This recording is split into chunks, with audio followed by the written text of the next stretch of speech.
नीतीश कुमार का वक्त सही नहीं चल रहा है क्या? क्योंकि राष्ट्रगान के मामले के बाद नीतीश कुमार को एक बार फिर से बड़ा झटका लगा है। राष्ट्रगान का अपमान मुख्यमंत्री नीतीश कुमार ने किया, जिसके बाद इस मुद्दे पर पूरे देश भर में चर्चा हुई। ये कहा गया कि मुख्यमंत्री नीतीश कुमार ने न केवल राष्ट्रगान का अपमान किया है, बल्कि बिहार और देश का भी अपमान किया है। इस वाक्य पर नीतीश कुमार को विपक्ष ने खूब घेरा, खूब फजीहत हुई।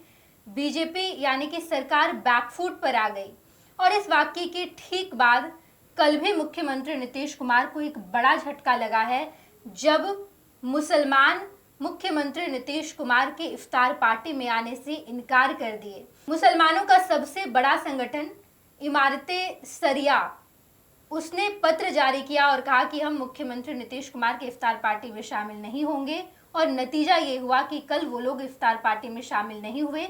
आज जब सदन की कार्रवाई शुरू हुई, मुख्यमंत्री नीतीश कुमार विधानसभा और विधान परिषद दोनों ही सदनों में मौजूद रहे, लेकिन बिल्कुल खामोश इस वजह से कि कहीं फिर से नीतीश कुमार कुछ कह ना दें और फिर से विवाद ना उत्पन्न हो जाए। आज जब सुबह सदन की कार्रवाई शुरू हुई, नीतीश कुमार की मौजूदगी थी वहां पर। हमारे साथ वरिष्ठ सहयोगी विवेकानंद जी जुड़े। विवेकानंद जी, लगभग आधा से अधिक समय बीत गया, मतलब अंतिम समय चल रहा है विधान सभा विधान परिषद के बजट सत्र का। बिल्कुल। लेकिन इसके बावजूद आज जब नीतीश कुमार मौजूद थे, नीतीश कुमार कुछ नहीं कह रहे थे।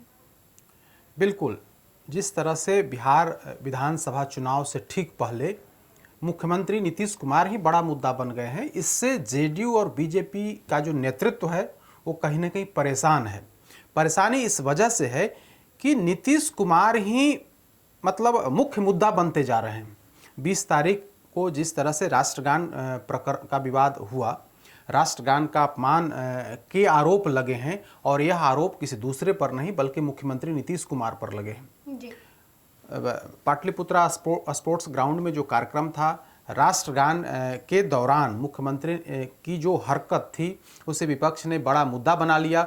2-3 दिनों तक यह मुद्दा काफ़ी गर्म रहा। शुक्रवार को सदन की कार्यवाही नहीं चल सकी, काफ़ी हंगामा हुआ। नीतीश कुमार से इस्तीफे की मांग की जाने लगी, देश से माफ़ी मांगने की बात की जाने लगी। सदन की कार्यवाही स्थगित हो गई। शनिवार को भी आरजेडी और तमाम जो विपक्षी सदस्यों ने इसे बड़ा मुद्दा बनाते हुए जिला लेवल पर इन लोगों ने वहां पर प्रदर्शन किया, पुतला दहन किया, मुख्यमंत्री से इस्तीफे की मांग की। और आज और इसके बाद देखिए तो पूरा जेडीयू कुनबा, बीजेपी कुनबा इस कोशिश में था कि किसी तरह से इस मुद्दे को डाइवर्ट कराया जाए। आज जब सदन की कार्यवाही शुरू हुई, विपक्ष ने एक बार फिर से इस मुद्दे पर सरकार को, सत्ता पक्ष को घेरने की कोशिश की। सदन की कार्यवाही जैसे ही शुरू हुई, उस दौरान मुख्यमंत्री नीतीश कुमार वहां पर मौजूद थे। विपक्षी सदस्यों ने, खास करके भाकपा माले ने कानून व्यवस्था और इन तमाम मुद्दों पर सरकार को घेरने की कोशिश की, वेल में पहुंच करके नारेबाजी करने लगे। लेकिन सत्ता पक्ष कहीं ना कहीं बैकफुट पर होते हुए दिख रहा है। मतलब विपक्ष के आक्रमण के बाद भी सत्ता पक्ष पूरी तरीके से बैकफुट पर रहा। नीतीश कुमार खुद सदन में मौजूद थे और इस दौरान पूरे तौर पर शांत बैठे रहे। आप देखिएगा तो इस बजट सत्र में जब जब विपक्षी सदस्यों ने हमला किया है, जब जब विपक्षी सदस्यों ने आरोप लगाए हैं, जब जब विपक्षी सदस्यों ने वेल में आकर के सरकार के खिलाफ नारेबाजी की है, खुद मुख्यमंत्री खड़े हो गए हैं। नीतीश कुमार सदन के अंदर खड़े होकर के करारा जवाब देते रहे। हालांकि कई बार वो विवाद भी उत्पन्न हुआ, विवाद फंसा, विपक्ष को बड़ा मुद्दा मिला। लेकिन आज जब तमाम विपक्षी सदस्य हंगामा प्रदर्शन कर रहे थे, सरकार के खिलाफ नारेबाजी कर रहे थे, तो एक शब्द भी नीतीश कुमार ने एक शब्द भी नहीं बोला। सदन के अंदर वे खड़े नहीं हुए। और यही हाल विधानसभा में तो रहा ही, विधान परिषद में भी जब सदन की कार्यवाही शुरू हुई विधान परिषद के अंदर 12 बजे, तब राजद की तरफ से सुनील सिंह ने इस मुद्दे को उठाया। उस दौरान खुद मुख्यमंत्री नीतीश कुमार वहां पर मौजूद थे, लेकिन नीतीश कुमार ने उस मुद्दे पर कोई रिएक्ट नहीं किया, कोई रिएक्शन नहीं दिया, जबकि आरोप उन्हीं पर है और उनको ही निशाने पर लिया जा रहा है। राजद सदस्य ने जब सवाल उठाया कि राष्ट्रगान के मुद्दे पर नीतीश कुमार ने पूरे बिहार का अपमान किया है, तब खुद सभापति अवधेश नारायण सिंह सामने आते हैं और कहते हैं कि अब बिहार को आप बदनाम मत करिए।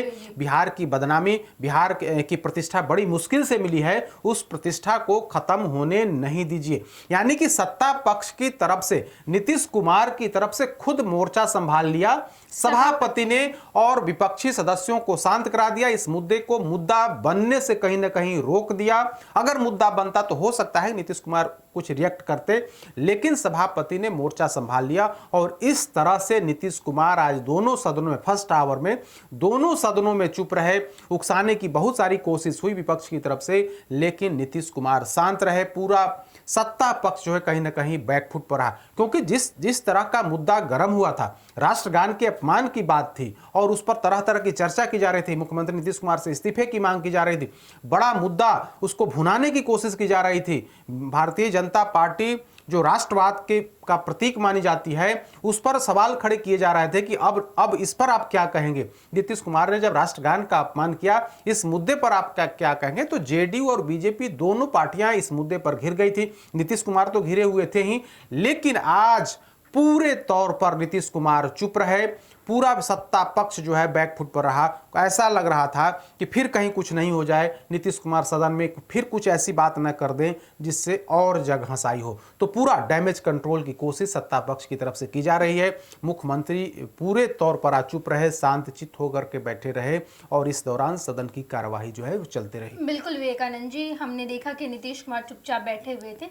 विधान परिषद में जब ये सवाल उठाया जा रहा था, सुनील सिंह ने ये सवाल उठाया, जहां पर अवधेश नारायण सिंह ने पूरा मोर्चा संभाला। लेकिन इस पूरे प्रकरण में जब बीजेपी बैकफुट पर नजर आ रही है, बीजेपी की स्थिति ये है कि बीजेपी ना तो नीतीश कुमार का समर्थन कर पा रही है, ना ही इस पूरे मामले को लेकर सफाई देना चाह रही है। और जब नीतीश कुमार का पूरा ट्रैक रिकॉर्ड देखते हैं तो दर्जन से ज्यादा ऐसे मामले हैं जहाँ पर नीतीश कुमार पर सवाल उठाए जा रहे हैं, उनकी हरकत पर, उनके द्वारा कहे गए शब्द पर विपक्ष को बड़ा मुद्दा मिल गया है। जब बिहार विधानसभा चुनाव नजदीक है, तो क्या ऐसी रणनीति एनडीए ने बनाई है कि नीतीश कुमार को थोड़ा पीछे रखा जाए? देखिए, नीतीश कुमार को आपने नेता माना है, बीजेपी बार बार इस बात को कह रही है कि हम नीतीश कुमार के नेतृत्व में चुनाव लड़ेंगे। बीजेपी, बिहार बीजेपी ही नहीं, राष्ट्रीय जो कमेटी है उसके जो चाहे वो अध्यक्ष हों, चाहे वो अमित शाह हों, तमाम लोग इस बात को कह रहे हैं कि नीतीश कुमार के नेतृत्व में हम बिहार विधानसभा का चुनाव लड़ेंगे। ऐसी स्थिति में आप पीछे कैसे रख सकते हैं? आपको तो चेहरा तो नीतीश कुमार ही है, नीतीश कुमार के चेहरे पर ही आप बिहार विधानसभा का चुनाव लड़ने का ऐलान किया है। तो बीजेपी की मजबूरी है कि नीतीश कुमार को आप पीछे नहीं रख सकते हैं। अगर पीछे रखेंगे तो वह भी एक एजेंडा बन जाएगा। तो भारतीय जनता पार्टी की मजबूरी है कि नीतीश कुमार को साथ लेकर के चलना है। अगर नहीं चलेंगे तो फिर मतलब बिहार में एक दूसरा राजनीतिक ध्रुव पैदा हो जाएगा। तो ऐसी स्थिति में भारतीय जनता पार्टी के पास मजबूरी है, अगर चुनाव जीतना है तो नीतीश कुमार को साथ रखना होगा। साथ इसलिए रखना होगा क्योंकि आज भी नीतीश कुमार समाजवाद के बड़े चेहरा हैं। परिवारवाद से अलग इनका रुख रहा है, परिवारवाद से अलग हट करके काम करते रहे हैं और कहीं ना कहीं पिछड़ों, अति पिछड़ों में इनका जबरदस्त प्रभाव है।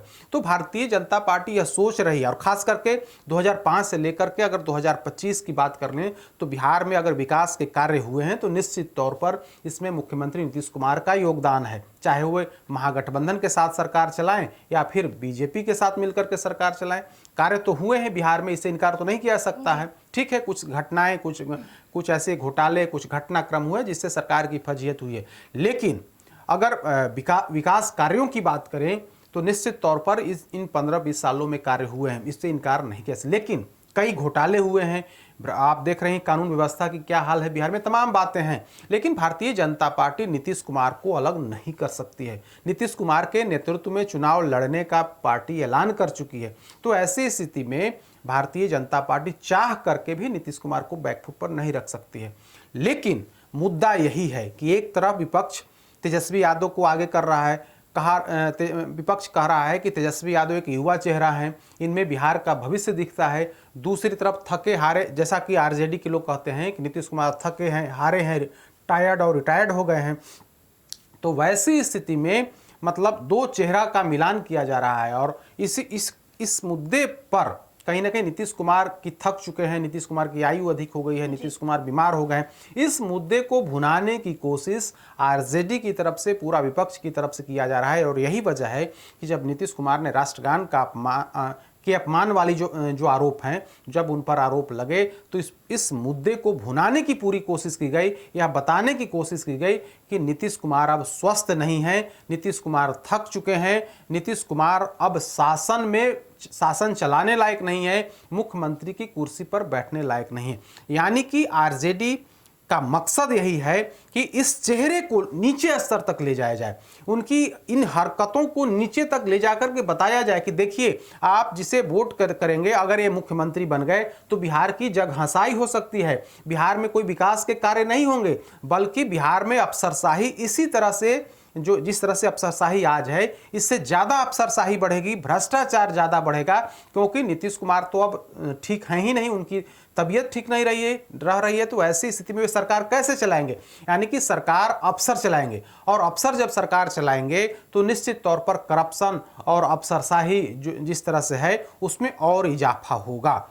यानी कि जो नीतीश कुमार का जो यूएसपी था, यूएसपी को दिखा करके कि देखिए नीतीश कुमार जब अच्छे थे तब कैसी सरकार चलती थी, और आज जब उनकी तबीयत खराब है तो किस तरह से सरकार चल रही है, इसी को भुनाने की कोशिश बीजेपी मतलब आरजेडी की तरफ से, तेजस्वी यादव की तरफ से करने की पूरी प्लानिंग है, और इसकी तैयारी शुरू भी हो गई है। चाहे वो सदन के अंदर हो, चाहे वो जिला मुख्यालय में हो, प्रखंड मुख्यालय में हो, तमाम लोग आरजेडी के कार्यकर्ता यह कह रहे हैं कि अगर इस बार भी अगर नीतीश कुमार को आप लोगों ने वोट किया, जिता करके आपने फिर से मुख्यमंत्री बनाया, तब बिहार में अफसरशाही या फिर अराजकता जो है, प्रशासनिक अराजकता चरम पर पहुंच जाएगा। ऐसी स्थिति में अगर बिहार को बचाना है तो युवा चेहरा को आगे लाना होगा, युवा के हाथ में नेतृत्व देना होगा, तभी बिहार का भला हो सकता है। यानी कि नीतीश कुमार ही आज की तारीख में सबसे बड़ा मुद्दा, अगर विपक्ष के पास कोई सबसे बड़ा मुद्दा है तो नीतीश कुमार हैं। नीतीश कुमार के स्वास्थ्य को बड़ा आधार बनाया गया है और उसे भुनाने की पूरी कोशिश आरजेडी की तरफ से की जा रही है। बिल्कुल विवेकानंद जी, आरजेडी इसी ताक में है कि फिर एक मौका मिले और नीतीश कुमार को घेरा जाए। नीतीश कुमार आज विधानमंडल में जब मौजूद थे, विधानसभा विधान परिषद, तो इन दोनों ही सदनों में नीतीश कुमार ने एक शब्द नहीं कहा। नीतीश कुमार के सामने विपक्ष उन पर लगातार आरोप लगाया जा रहा था, राष्ट्रगान के मामले को फिर से उठाया गया, लेकिन नीतीश कुमार ने इस पर कोई जवाब नहीं दिया। बिहार झारखंड की तमाम खबरें हम आपको बताएंगे, आप देखते रहिएगा first Bihar Jharkhand. Panorama group, जो सोचता है वो करता है, आपके अपने सपनों का आशियाना। ये लो मुंह मीठा करो, आज मैंने अपना जॉब छोड़ दिया, अब हम पूर्णिया वापस जाएंगे। जॉब छोड़ दिया है? मतलब ये घर कैसे चलेगा, हम करेंगे क्या, और माँ बाबूजी क्या बोलेंगे? इसलिए मैं एक और मिठाई का डब्बा लाया, अपने बिजनेस के लिए लोन अप्रूव हो गया। अरे लोन अप्रूव हो गया वो तो ठीक है, लेकिन पूर्णिया में हम रहेंगे कहाँ? अपना घर भी तो नहीं है वहाँ। इसलिए तो एक और मिठाई का डब्बा अलग से लाया हूँ। हमने पूर्णिया में घर ले लिया है, पूर्णिया के ई होम्स पैनोरमा में। पूर्णिया में पैनोरमा ग्रुप लेकर आए हैं ई होम्स पैनोरमा। बड़ा घर, आलीशान जिंदगी और अत्याधुनिक सुविधाओं के संग। अरे अब क्यों मुंह मीठा करवा रही हो? क्योंकि हम घर वापसी जो कर रहे हैं। घर वापसी की खुशी पूर्णिया में ई होम्स पैनोरमा के संग। ई homes panorama, luxurious lifestyle redefined.